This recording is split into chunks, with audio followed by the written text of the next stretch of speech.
ఒకప్పుడు చాలా దూరంలో ఒక చిన్న అమ్మాయి లునా ఉండేది.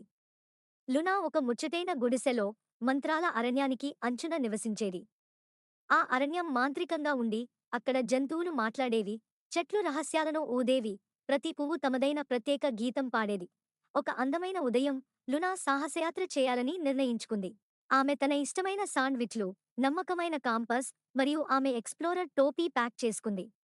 అరణ్యంలోకి అడుగుపెడుతూ చెట్లు ఒక గౌరవపూర్వక స్వాగతం పలికాయి మరియు పక్షులు హర్షదాయక గీతం పాడాయి. లునా అరణ్యంలో లోతుగా నడుస్తుండగా ఒక మెరిసే చెరువు కనుగొంది. దానితో ముడుచుకుని చూసింది. అప్పుడు ఒక అందమైన ఇంద్రధనుస్సు యూనికార్న్ నీరు తాగుతూ కనిపించింది. ఆ యూనికార్న్ కేశం ఇంద్రధనుస్సు యొక్క అన్ని రంగులతో మెరిసింది మరియు దాని కళ్ళు కరుణతో మరియు జ్ఞానంతో నిండి ఉన్నాయి. హలో, లునా మృదువుగా చెప్పింది. నేను లునా. నీ పేరు ఏమిటి? యూనికార్న్ తల ఎత్తి నవ్వింది. నేను స్పార్కిల్, ఇంద్రధనుస్సు యూనికార్న్. నేను మంత్రాల అరణ్యం రహస్యాలను కాపాడుతాను. లునా కళ్ళు ఆనందంతో వెడల్పయ్యాయి. నేను నీ సాహసయాత్రలకు చేరగలనా? స్పార్కిల్. స్పార్కిల్ తల ఊపింది. ఖచ్చితంగా, లునా. కానీ ముందుగా మనం ఆనందం మంత్రిక రత్నాన్ని కనుగొనాలి. అది అరణ్యంలో లోతుగా దాగి ఉంది మరియు అది దొరకడం ద్వారా అందరికీ సంతోషం కలుగుతుంది. తమ సాహసయాత్ర ప్రారంభమై లునా మరియు స్పార్కిల్ ప్రయాణం ప్రారంభించారు. వారు గిగిల్ స్ట్రీమ్ దాటారు. అక్కడ నీరు నవ్వులతో బబుల్తోంది.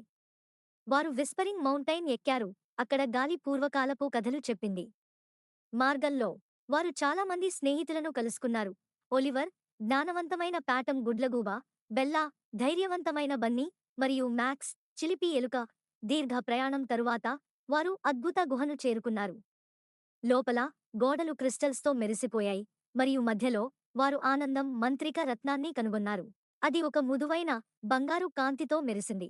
లునా ఆ రత్నాన్ని తీసుకుంది మరియు ఒక్కసారిగా మొత్తం అరణ్యం సంతోషంతో జీవమైపోయింది. పువ్వులు మరింత ప్రకాశవంతంగా వికసించాయి, జంతువులు ఆనందంతో నాట్యం చేశాయి మరియు ఒక ఇంద్రధనుస్సు ఆకాశంలో మెరిసింది. ధన్యవాదాలు, లునా, స్పార్కిల్ చెప్పింది. నీవు మంత్రాల అరణ్యానికి ఆనందాన్ని తెచ్చావు. లునా నవ్వింది. ధన్యవాదాలు, స్పార్కిల్. ఇది నా జీవితంలో అత్యుత్తమ సాహసయాత్ర. రత్నం సురక్షితంగా చేతిలో ఉండగా లునా మరియు స్పార్కిల్ గుడిసెలోకి తిరిగి వచ్చారు. లునాకు తెలుసు ఆమె మాంత్రిక సాహసయాత్ర మరియు చేసిన స్నేహితులను ఎప్పటికీ గుర్తుంచుకుంటుంది. ప్రతి రాత్రి లునా తన కిటికీ నుండి మంత్రాల అరణ్యాన్ని చూసేది. మాంత్రిక మరియు ఆశ్చర్యాల భూమిలో ఎప్పుడూ స్వాగతం పొందుతుందని తెలుసుకొని అందరూ ఆనందంగా జీవించారు.